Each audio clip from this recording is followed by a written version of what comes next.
Luxury hotel turns away refugee mother. UN envoy checks in undercover and cancels their license. The rain fell in sheets. A cold, indifferent curtain, separating the world of the living from the world of the merely surviving.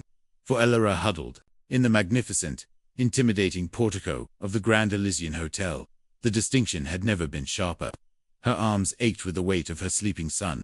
Cale, his small body, a warm, precious anchor in the swirling chaos of her life. The cold, however, was seeping through her worn coat. A damp chill that felt less like weather and more like a verdict. Inside, beyond the revolving doors that spun like a carousel for the fortunate, was a universe of warmth and light. A chandelier, a universe of crystal teardrops, hung from the frescoed ceiling, scattering rainbows across the polished marble floor. The air smelled of manilla, complex fragrance of jasmine, old leather, and the faint ozonic hum of state-of-the-art air conditioning. It was the smell of a world she had once known, or at least, a world she had been adjacent to. Before the bombs fell and her country Cerealia became a ghost. Now she was the ghost. The man behind the mahogany desk regarded her with an expression of carefully curated distaste. He was immaculate, a portrait of starched precision. His nameplate read, Alistair Finch, General Manager. His suit was a shade of charcoal, so dark it seemed to absorb the light around it. He hadn't asked her name. He hadn't looked at the baby. He had simply looked at her damp, frayed clothes and the desperation in her eyes and made a decision. "Afraid you're mistaken," he said, his voice as smooth and cold as the marble floor. "This is a private establishment, not a shelter." The word hung in the air, heavy and poisonous. Elara flinched as if struck. "I have money," she whispered, her voice hoarse. She fumbled inside her coat, her numb fingers struggling with a small, waterproof pouch. Inside was a crumpled wad of bills, a mix of currencies, the last remnants of her sold possessions, of her old life. "And I have this." She produced a laminated card, a temporary asylum visa, the result of months of bureaucratic hell. The official seal of this new, unwelcoming country was printed on it. It was supposed to be a key. Finch didn't even glance at it. He adjusted his silk tie, a small, nervous gesture of self-assurance. "Madame, our suites start at €2,000 per night. We have a certain standard to maintain. A clientele that expects a certain atmosphere." His eyes flickered past her, towards a couple swathed in cashmere, who were laughing softly by the fireplace. They were blissfully unaware, cocooned in their privilege. The message was clear: you are ruining the atmosphere. This was it, the public square, the modern-day pillory. The silent, well-dressed guests were the crowd. Finch was the executioner, and her crime was poverty. Her crime was survival. "Please," Elara begged, the word tearing from her throat. Cale stirred in her arms, a soft whimper escaping his lips. The sound seemed to amplify the tension. In the lobby, a woman in a fur stole turned to stare, her lips pursed in a perfect O of disapproval. "It's just for one night. He's sick. He needs warmth. I need a place to be safe." Finch's face hardened. The mask of professional courtesy slipped, revealing the raw contempt beneath. "Your lack of planning does not constitute an emergency for the Grand Elysian. We are fully booked with guests for the Global Harmony Gala. Perhaps you should try the Central Depot. I hear they are quite accommodating for people in your situation." He made a subtle gesture, a flick of his fingers. From the gilded shadows near the elevator bank, 2 security guards emerged. They were large men, their uniforms crisp, their faces impassive. They didn't move with aggression, but with a ponderous, inexorable certainty. They were walls, and they were moving towards her. Humiliation washed over Elara, hot and suffocating. It was worse than the hunger, worse than the cold. To be dismissed not as a person, but as a problem, an inconvenience. A piece of trash to be swept from the pristine floor. She looked at the faces around her, their averted eyes, the subtle whispers, the woman who clutched her pearl necklace as if Elara might snatch it from her throat. No one spoke up. No one met her gaze. In their silence, they were complicit. In their comfort, they were her judges. She clutched Cale tighter, turning before the guards could reach her. She would not give them the satisfaction of touching her. With the last dregs of her dignity, she walked back towards the revolving doors, her back straight, her head held high.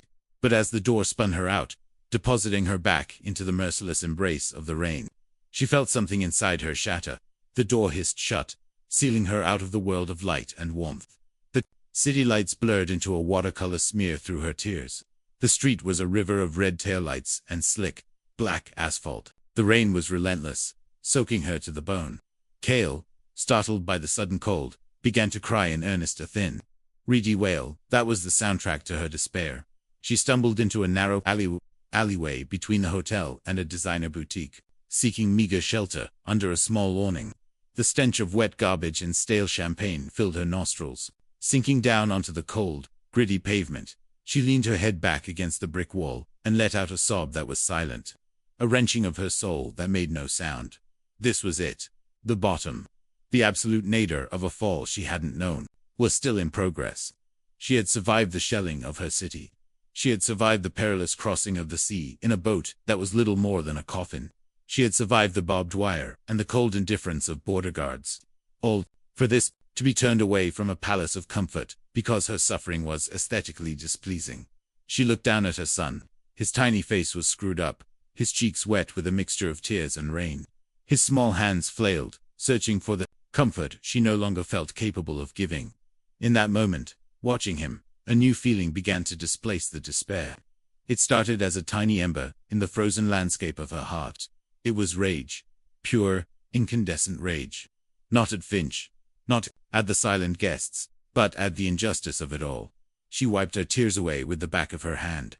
Her movements, suddenly fierce. She pulled the collar of her coat tighter around Kale, shielding him with her own body. "I am sorry, my love," she whispered into his downy hair, her voice raw but steady. "I am so sorry. But I promise you this, Kale.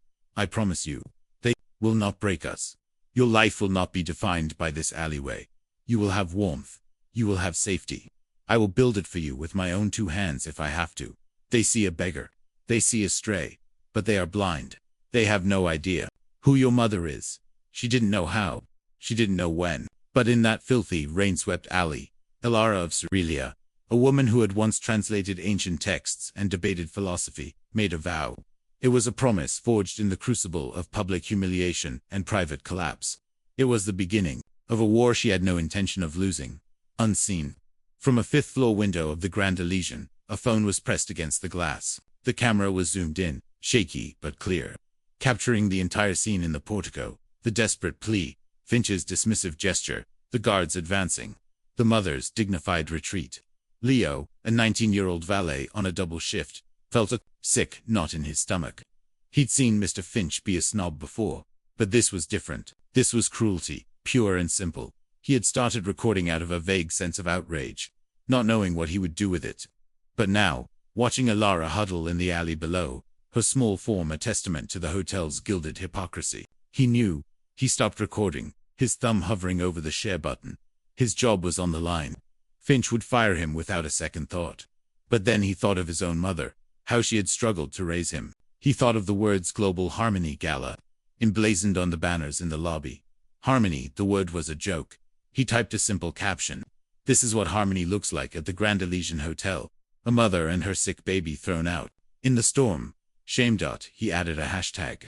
It felt clumsy, but it was all he could think of. Hashtag Heartless Elysian. He took a deep breath.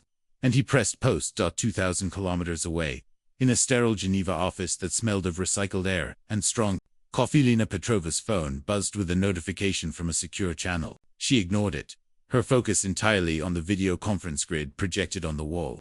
A dozen faces, all serious, all tired, looked back at her. They were dissecting refugee flowcharts, debating policy amendments, and allocating budgets that were always a fraction of what was truly needed. Lena, the UN's special envoy for displaced persons, was known for her sharp mind and sharper tongue. At 45, she had the kind of wary, penetrating gaze that comes from staring into the abyss of human suffering for 2 decades and refusing to blink. Her hair was pulled back in a severe bun, and she wore no makeup. Her power was not in her presentation, but in her will. The phone buzzed again, more insistently this time. It was from Marcus, her chief of staff, a man who knew better than to interrupt her unless the sky was falling. With a murmured apology to the committee, she muted her microphone and glanced at the screen. It was a link to a rapidly spreading social media post. She tapped it. The video was shaky, raw, and utterly damning. She saw the opulent lobby, a place she recognized. She saw the desperate mother, the condescending manager. She heard the baby's cry. She saw the hashtag Heartless, ELYSIAN. A cold, Familiar anger settled in her chest. She had seen this scene 1,000 times, in 1,000 different forms. The gatekeeper, drunk on a sliver of power, turning away the vulnerable. It was the microcosm of everything she fought against on a macro scale. But this time, it was different. This time, it was personal. The Grand Elysian was not just any hotel. It was the chosen venue for the Global Harmony Gala, an annual high-profile charity event she was scheduled to headline in 2 days. The event was a cornerstone of her department's fundraising. Corporations and philanthropists would pledge millions, all while sipping champagne in the very lobby where that mother had been cast out. The hypocrisy was staggering. It was a cancer at the heart of their mission. She unmuted her microphone. Her voice cut through the droning policy debate like a shard of glass. "Gentlemen, I apologize. Something has come up that requires my immediate attention. I'm afraid I have to drop off this call." Before anyone could object, she disconnected. She immediately dialed Marcus. "Get me on the next flight out," she said, her voice devoid of emotion. "Book the Royal Suite at the Grand Elysian. Use the Madame V profile. No trace back to the UN. And Marcus, find that mother." "On it," he replied. No questions asked. The viral wave had begun as a ripple. Leo's post was shared by a few friends, then a few hundred strangers. A local activist picked it up. A journalist, bored on the night shift, wrote a short article for a city blog. By morning, #HeartlessElysian was trending nationally. The video, stripped of Leo's original caption and re-uploaded by bigger accounts, became a digital artifact of outrage. Every share, every comment, was a new juror in the court of public opinion. At user 1482, disgusting. In 2025, we still treat people like this. At City Gourmand, I've eaten there. The food is overrated, and the management is clearly soulless. Never again. At Arya Vance Official, the true measure of a society is how it treats its most vulnerable. The Grand Elysian has failed that test. My foundation will be reaching out to find this woman. The tweet from Arya Vance, a pop star, with 80 million followers, was the tipping point. It was like pouring gasoline on a bonfire. Suddenly, global news outlets were picking up the story. The hotel's pristine 5-star Google rating plummeted to a 1-star wasteland overnight. The comment section was a war zone. Alistair Finch woke up to a PR nightmare. His phone was vibrating off his bedside table. He answered to the shrill, panicked voice of the hotel's owner, a distant, shadowy figure who usually only cared about profit margins. "What in God's name have you done, Alistair?" The voice screeched. "CNN, the BBC. Do you have any idea what this is doing to the brand?" Finch, still groggy, tried to defend himself. "Sir, she was a vagrant, a security risk. I was protecting the hotel's integrity, our guests. We're protecting your own pathetic ego," the owner roared. "You've turned us into a global symbol of corporate cruelty. Fix it. And fix it now." The line went dead. Finch's blood ran cold. He scrambled to his computer. The video was everywhere. His face, twisted in that sneer of contempt, was the thumbnail for a dozen news reports. His carefully constructed world of order and control was imploding. He immediately called a crisis meeting. The hotel's first response was a masterclass in corporate doublespeak. A statement was released on their social media channels. "The Grand Elysian is deeply concerned by a video circulating online. We are investigating the incident to understand the full context. We pride ourselves on providing a welcoming environment for all, and we are reviewing our policies to ensure they reflect our core values of compassion and dignity." The internet tore it to shreds. Core values? You mean charging for water and throwing mothers into the street? One comment read, "Understand the context. The context is a baby in a storm, you monsters." The karma was swift and brutal. Within hours, 3 major luxury brands, who were sponsoring tables at the Global Harmony Gala, publicly pulled their support, citing a misalignment of values. The celebrity host of the gala released a statement saying she would no longer be attending. The caterer, a high-end firm that had worked with the hotel for a decade, called to say they were exercising the morality clause in their contract. Alistair Finch watched his life's work disintegrate in real. The gala, his crowning achievement, the event that put him on the map, was collapsing. He walked through his pristine lobby, but now he saw it differently. The crystal chandelier seemed to mock him, the marble felt like ice, and the smiles of his staff looked like accusations. He had tried to sweep away one piece of dirt, and in doing so, had buried his entire kingdom in filth. That afternoon, a black town car, the kind that glides silently through city traffic, pulled up to the hotel. The doorman, his face grim, rushed to open the door. A woman emerged. She was the epitome of effortless European wealth. She wore tailored silk trousers, a simple cashmere top, and oversized sunglasses that concealed most of her face. A vibrant, expensive-looking scarf was draped artfully around her neck. She carried no luggage. A single handsome man marked with a small, discreet briefcase. She swept into the lobby, her presence commanding an immediate, if subtle, shift in the atmosphere. The beleaguered reception staff straightened up. "Good afternoon," she said, her voice a low, melodic alto, with a faint, unplaceable accent. "I have a reservation. The Royal Suite. The name is Madame V." The receptionist fumbled with the keyboard. The Royal Suite was their most expensive, a palatial apartment on the top floor that was currently, blessedly, empty. A booking this last minute was unheard of, but in their current situation, it was a godsend. "Of course, Madame V.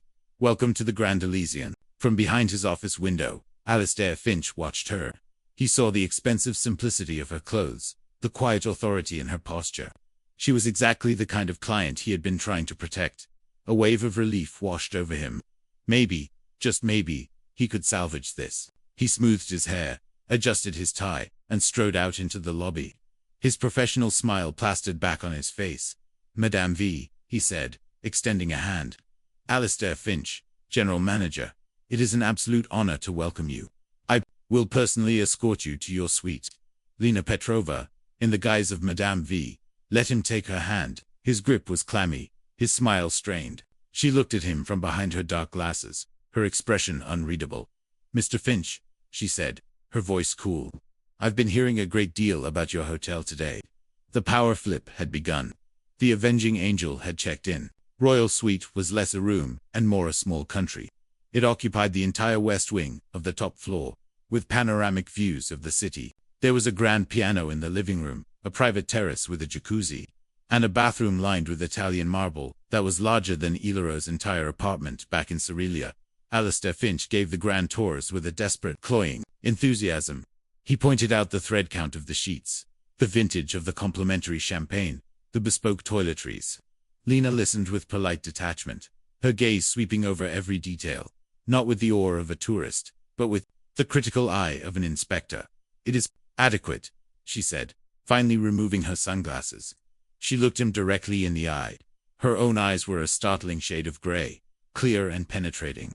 For the first time, Finch felt a tremor of unease that had nothing to do with bad press. He felt seen, judged. "I do have one concern, Mr. Finch," she continued, walking over to the vast window. She looked down at the rain-slick street below. "I was hoping to host a small, private reception here tomorrow evening, for some potential investors. But I confess, the news today has given me pause. My associates are sensitive to matters of public perception." Finch's heart sank. "Madame, I can assure you, the incident was a gross misrepresentation of our standards. A regrettable misunderstanding." "A misunderstanding?" Lena's eyebrow arched. "It looked quite clear to me. A woman and her child were denied shelter, in a storm, from a hotel preparing to host what is it called? A Global Harmony Gala." She let the words hang in the air, dripping with irony. "We have security protocols," Finch stammered, feeling his collar tighten. She had no reservation, no valid form of payment. "She had cash," Lena countered, her voice dropping to a near whisper. "And she had a visa. I had my assistant run a background check. It took him 15 minutes. Her name is Alara. Her husband was a doctor, killed in a bombing in Cerealia. She was a universitylable translator. She has a master's degree in comparative literature. She is, by any reasonable metric, a more educated and accomplished individual than most of the people who will be sipping your overpriced cocktails tomorrow night, and you threw her out like garbage." Finch was stunned into silence. How could she know all this? Who was this woman? "Reputation, Mr. Finch, is like this view," Lena said, gesturing to the city below. "It takes decades to build and can be shattered in a single moment of poor judgment. You are now the face of that moment. My investors are pulling out of our meeting. They do not wish to be associated with the hashtag Heartless, ELYSIAN. She turned to face him, her expression a mask of cold disappointment. "I am canceling my reception, and frankly, I am reconsidering the suitability of this hotel for the duration of my stay. I require excellence, not scandal. You may go. It was a dismissal, as sharp and absolute as the one he had given Ilara. Finch felt the blood drain from his face. He opened his mouth to protest, to argue, but the look in her eyes stopped him. He was no longer the master of this domain. He was a servant being sent away. He nodded curtly and backed out of the suite, the heavy door clicking shut behind him. Sealing his failure, Lena waited a full minute before speaking. Marcus. Marcus emerged from the adjoining study, a tablet in his hand. He's rattled. His heart rate probably just broke 130. The owner, a Mr. Sterling, has called him 7 times in the last hour. Sterling Sr., that is. Senior, Lena asked. Her interest piqued. Yes. Alistair Finch isn't just the manager. He's the owner's son. This isn't just a job for him. It's his inheritance. Lena absorbed this, a missing piece of the puzzle clicking into place. It wasn't just about brand protection. It was about a son desperately trying to live up to a powerful father's expectations. It was about preserving a dynasty. This made him both more pathetic and more dangerous. And Ilara, Lena asked, her voice softening. We found her. Marcus said, the Arya Vance Foundation beat us to it, but we're coordinating. They've put her and the baby up in a private residence. A discreet one. The child has a mild fever, but the doctor says he'll be fine. They're safe. They're warm. Lena felt a sliver of relief. Good. Now, I want you to dig deeper. I don't just want to know about Finch. I want to know about the father. I want to know about Sterling. I want to know the history of this hotel, every brick, every deal. There's something more here. This kind of arrogance isn't born in a vacuum. It's cultivated. I'm already on it, Marcus said, his fingers flying across the tablet. There's something interesting. The land this hotel was built on, it was acquired by Sterling's father Finch's grandfather in 1948, right after the last Great War. Acquired how? Marcus paused. Under controversial circumstances. The records are murky, but it seems the previous owners were a family who had been displaced. During the war, they tried to reclaim their property, but they were tied up in court for years, until they ran out of money. They were refugees in their own city. Lena stood perfectly still. The air in the opulent suite suddenly felt heavy, thick with the ghosts of a past injustice. It wasn't just a single act of cruelty. It was a pattern, a cycle. The Grand Elysian wasn't just a building. It was a monument to a legacy of displacement, built on the ruins of someone else's life. Now managed by a man who was perpetuating the very sin that had created his family's fortune. The irony was so profound, so sickening, it was almost poetic. This changed everything. This wasn't just about punishing a single, callous manager. This was about dismantling a 75-year-old lie. The Global Harmony Gala, Lena said, a slow, dangerous smile spreading across her face. It's still happening, isn't it? The hotel is desperately trying to keep it afloat, Marcus confirmed. Finch is probably offering to host it for free at this point, just to save face. Good, Lena said. Let them gather all the powerful, influential people in one room. Let them toast to harmony. It will make the grand finale so much more impactful. Her mind was racing, formulating a new plan. A plan that was bigger, bolder, and far more devastating than simply canceling a reservation. She had the power to get the hotel's operating license reviewed, to bury them in fines and sanctions. But that felt insufficient. It was like treating a symptom while the disease raged on. What would real justice look like? Annihilating the hotel was tempting. The thought of bringing the entire Sterling Empire crashing down, of turning this monument to hypocrisy into a pile of rubble, was deeply, satisfyingly appealing. It was the wrong but tempting moment, the dark whisper of pure vengeance. Hundreds of people worked here, though the chefs, the housekeepers, the valets like Leo who had risked his job to do the right thing. They would be the collateral damage. No. Destruction was easy. Redemption was hard, and far more powerful. Marcus, she said, her voice now firm with resolve. Get me a meeting with Ilara. Not as Madame V as me. And I want you to draft a proposal. A proposal for a new foundation. The Elysian Foundation for Displaced Families. Its first director will be Ilara. She looked out the window again. The city lights twinkled, a galaxy of oblivious souls. Finch thought he was fighting a PR battle. He had no idea he was fighting for the soul of his family, against a history he didn't even know he was repeating. The karmic boomerang, launched 75 years ago. was finally coming back around. The meeting took place in a quiet, sunlit apartment, far from the city center. It was modest but clean, filled with the scent of baby powder and chamomile tea. Ilara looked different. She was wearing clean, simple clothes provided by the foundation. The exhaustion was still etched around her eyes, but the raw, hunted look was gone, replaced by a quiet watchfulness.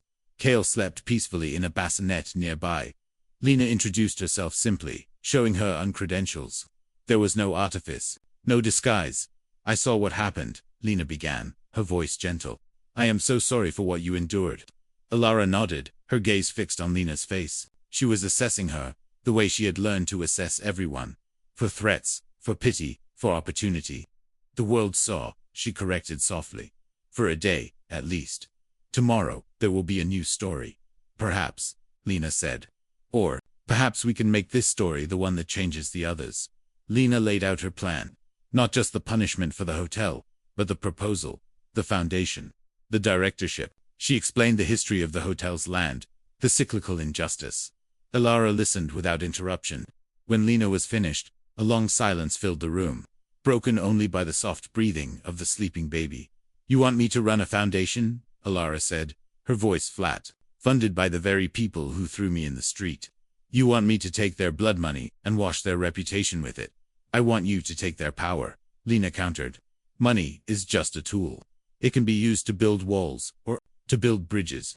Finch and his family used it to build a fortress for themselves. I'm giving you the chance to turn that fortress into a sanctuary. You wouldn't be washing their reputation. You would be seizing their legacy and rewriting it." It was a staggering choice. The moral dilemma was stark. To accept the offer was to engage with her oppressor, to become part of their system, even as she subverted it. To refuse was to maintain her moral purity, but to walk away from a chance to help thousands of others like her. To wield real power for the first time since she'd lost everything. What would she do? What would anyone do? Ilara looked from Lena's earnest face to her sleeping son. Kale would grow up in this world. Would it be better for him if his mother clung to her pride, or if she swallowed it to build him, and others, a better future? "He humiliated me," Ilara said, the memory still a fresh wound. "He looked at my son as if he were vermin." "I know," Lena said, "and he will answer for that. But your story doesn't have to end with his punishment. It can begin with your empowerment." A slow, hard light dawned in Ilara's eyes. It was the look of a queen reclaiming her throne. "There would be conditions," she said, her voice gaining strength. "The foundation would be independent.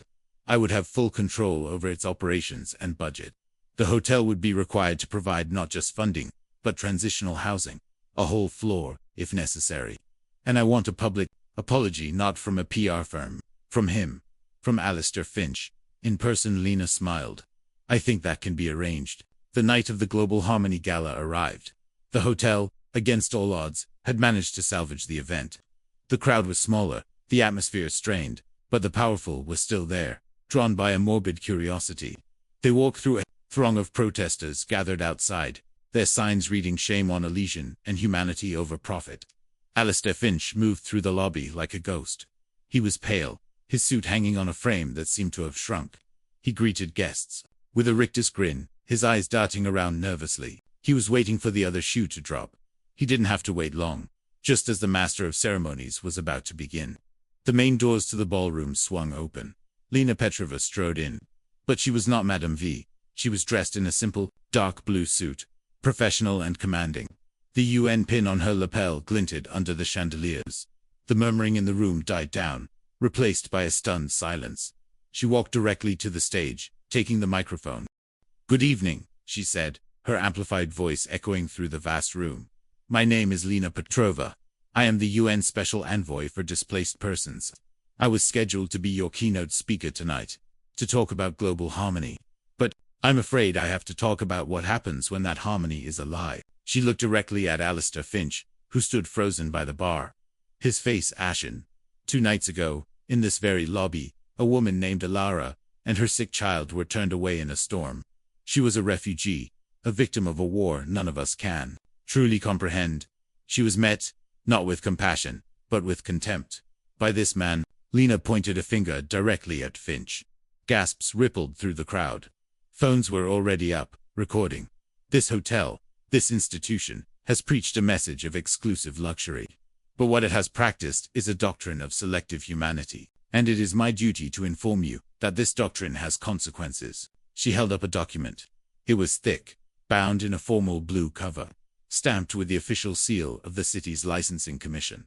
This is an official revocation of the Grand Elysian's operating license, effective immediately, pending a full investigation into its discriminatory practices and a review of its historical land acquisition. This was the visual, the unforgettable moment. The crisp, official document held aloft. The powerful UN envoy, her face set like stone. The shattered manager, exposed before his peers. The flash of 100 cell phone cameras. It was the thumbnail. For the final chapter of the saga, Finch looked as if he had been physically struck. He staggered back, shaking his head, mumbling, "No. No." "But," Lena continued, her voice ringing with authority, "revocation is a punishment. And punishment is not enough. We also need restoration." On cue, another figure appeared in the doorway. It was Alara. She was not the desperate, rain-soaked woman from the alley. She was dressed in a simple but elegant dark dress. Her head was held high, her gaze steady and clear. She walked with a quiet confidence that radiated more power than all the diamonds in the room combined. She walked past the gawking guests, past the shell-shocked Finch, and stood beside Lena on the stage. "This is Alara," Lena announced, "the woman this hotel deemed unworthy. I am happy to announce that she has agreed to be the founding director of the new Elysian Foundation for Displaced Families, a foundation that will be funded by a mandatory court-ordered percentage of this hotel's profits if, and when its license is ever restored. It will be an institution dedicated to ensuring that no one ever has to suffer the indignity that she did. Its first office will be on the 4th floor of this very building." The power flip was complete. The humiliated had become the powerful. The oppressor was now at the mercy of his victim. Finch finally broke. He sank onto a velvet chair, his head in his hands, a broken man. The gala was over. His career was over. His family's legacy was in ruins, about to be rebuilt in an image he could never have conceived. In the days that followed, the story became a legend. Finch issued a public apology, a halting, pathetic performance that satisfied no one, but was a required step. The Sterling family, faced with utter financial and social ruin, agreed to all of Lena's and Alara's terms. The hotel was closed. For a month, its staff put on full pay, while they underwent mandatory sensitivity and de-escalation training. Alara, true to her word, became a formidable director. She was pragmatic, intelligent, and deeply empathetic. She turned the 4th floor of the opulent hotel into a vibrant, welcoming hub of support for families who arrived in the city with nothing but the clothes on their backs. The Grand Elysian, once a symbol of heartless exclusion, was forced to become a beacon of radical hospitality. The irony was lost on no one. Cruelty always collects its debt. Pride built on the pain of others is a foundation of sand, destined to be washed away by the tides of justice. Where are you reading this from? Drop your city, your state, your country. Let's see how far this story travels. Hit subscribe so you don't miss the next justice twist.